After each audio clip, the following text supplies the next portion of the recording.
pour un moment de partage, parce que je sais que tu aimes bien partager.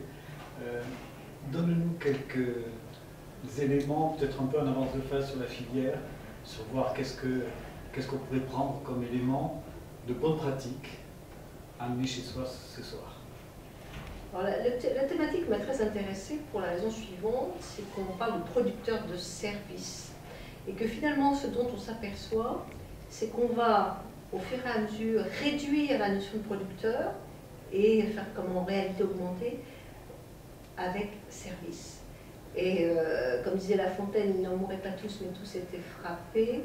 Et donc tout le monde est convaincu que le service, c'est finalement le résultat final qu'il faut apporter à l'entreprise et que produire un service, il y a fois un petit côté mécanique, industrieux, laborieux, mais en même temps le résultat est tellement beau parce que malheureusement, si le service se transforme en sévice du système d'information, les métiers qui sont nos clients sauront nous le rappeler et on sera dans un cycle qui est celui du pire, c'est-à-dire non pas créer de la valeur pour l'entreprise, mais détruire de la valeur.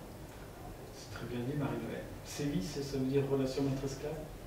C'est un peu, je l'ai utilisé un peu parce que service vient de servicium, qui veut dire esclave, et que malheureusement encore, dans notre culture imprégnée de latin, nous souvenons... Pas pour tout le monde d'ailleurs. Mais oui, mais ça reste. Ça reste, hein, par surprise, et la relation maître-esclave est quelque chose, par contre, que nous maîtrisons parfaitement, et il serait temps de la faire évoluer pour quelque chose de plus équilibré. Qu'on s'affranchisse.